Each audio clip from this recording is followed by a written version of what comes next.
Back at our feature table inside the Empire Casino, Leicester Square. Tickets being printed.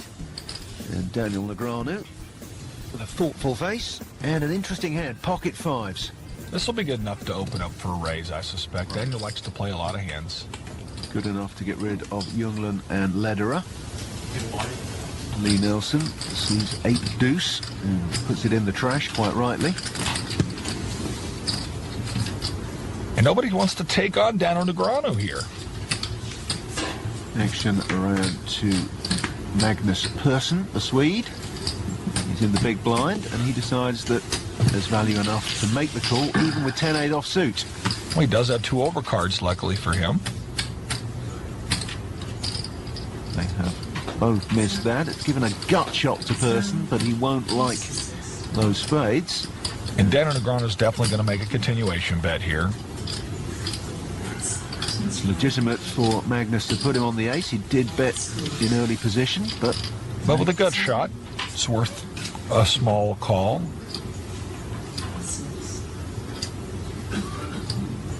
Well, that may get Persson a free card here.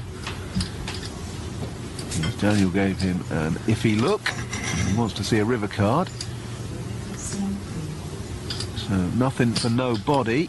And now Magnus bets. Time for Daniel to put his thinking cap on. Daniel's got a tough call here. You know, he represented the ace, but now because he checked the turn, it looks as if Persson might have that ace. Tough position for Daniel Negreanu. Weird. Something doesn't feel right. I don't know.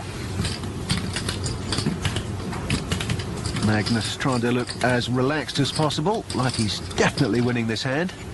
Daniel Negreanu does know that the story doesn't make sense. Rule that out.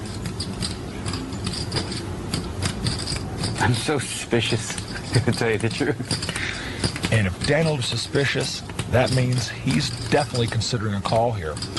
Wouldn't be surprised at all, one of the great readers in poker, if he made this call. And he does. Correctly so. Yeah, same idea. It was an all or nothing call. All right, thank you. Good one. Thank you.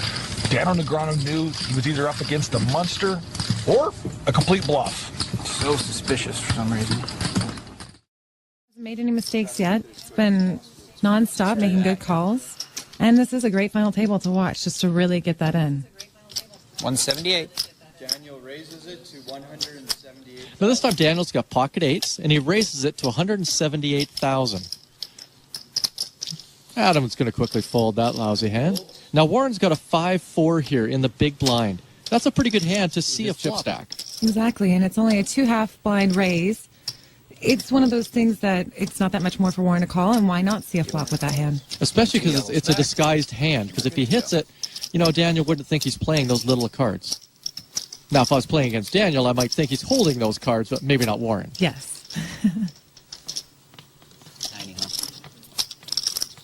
And on the flop, we have an ace of diamonds, 6 of clubs, Set of eights for Daniel. Obviously a great flop for Daniel. He's got his set of eights. Now Warren checks. Now Warren does have a gut shot straight draw here.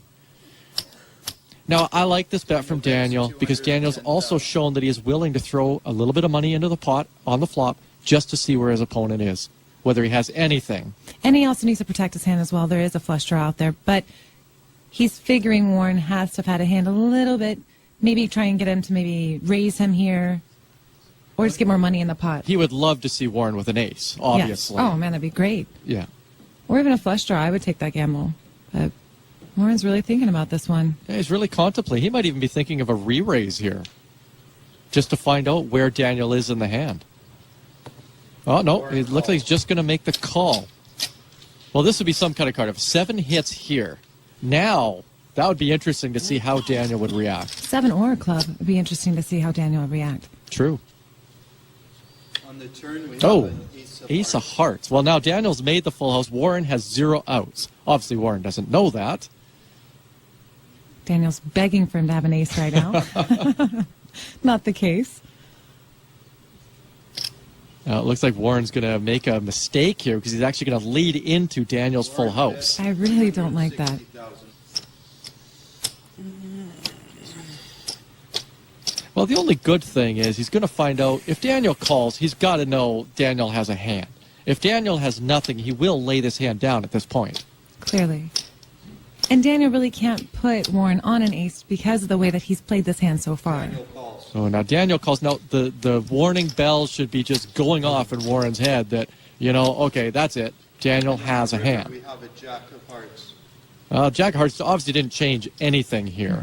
Warren still has absolutely nothing, and Daniel's got his full house. I'm all in. Oh, no. Warren goes all in. Wow, that was a bad spot to make that move. Wow. I'm probably, if I fold, I'd be like the biggest dummy ever. But if you have ace jack, that's pretty sick. So on that note, I call. Well, you have to call. Daniel Of course, knows he's it. not folding that hand. He knows he's going to call, and Warren's just out. I really did not like Nothing. that play Okay. at all. 100%. Yeah.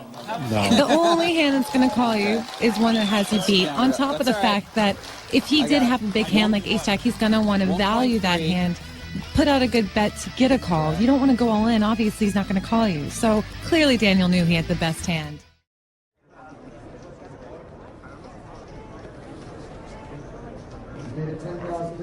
And suited 10-5 for Raymer. And he's going to continue his aggressive play. He raises to 3,600. Negrano also with hearts, Jack 7. 36, yeah? Yeah. Yes, sir. And he calls. 6. Flop is King, Jack, Deuce, a pair of jacks for Negrano. And no hearts for either player. Check, check on the flop. Turns an 8 of hearts. Daniel still got way the best hand. In fact, Greg Raymer cannot win. Negrano checks and Raymer bets 5,000. Daniel quickly calls. Greg's been bluffing a lot. Deuce of clubs on the river. Daniel checks. And Greg Raymer moves all in. Immediately, this is the biggest bluff he's made in this match, in this tournament so far. It's a major bluff. He's got 10 high. Daniel's got jacks. Second pair. Pair of deuces out there. Remember, Greg Raymer raised before the flop. He bet on 4th Street, just like he had ace king or king queen, and now he's gone all in on the river. Greg's trying not to show anything.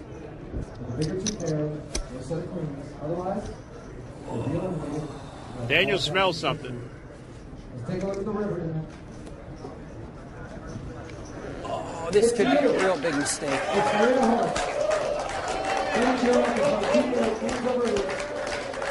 Greg didn't like to hear that. Daniel's indicated he's going to call. I gotta go with my gut.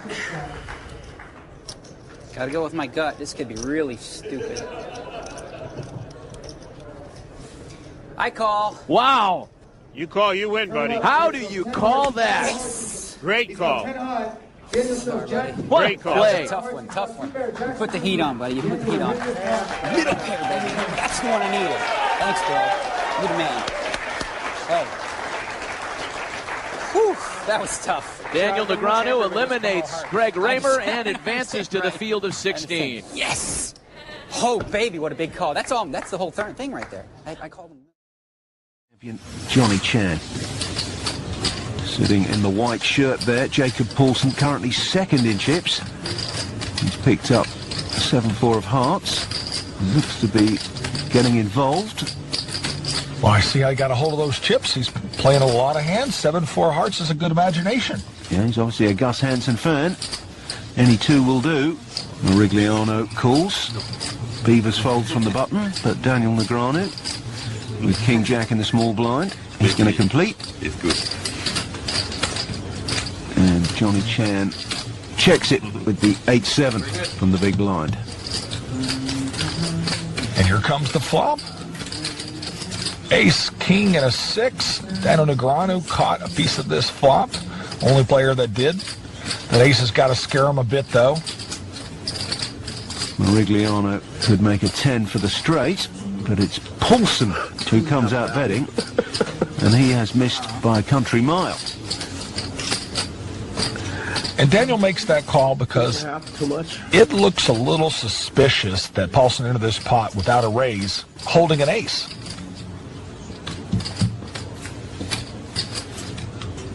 The turn card helps neither player. Daniel checks, and Paulson has got another bullet in the chamber. He fires again. And now Daniel's got to be suspicious. Maybe Paulson has a weak ace. Just maybe. Daniel has been around the block. No help for Paulson with that river card. And a tough spot for Paulson. You don't want to bluff into Daniel Negreanu 3 times in a row, do you? Fire, fire, fire, huh? I just don't believe you at all. I'm kind of paying you off like a slot machine right here. I don't think you have anything. And you're right. He doesn't. Maybe ace-6, but no.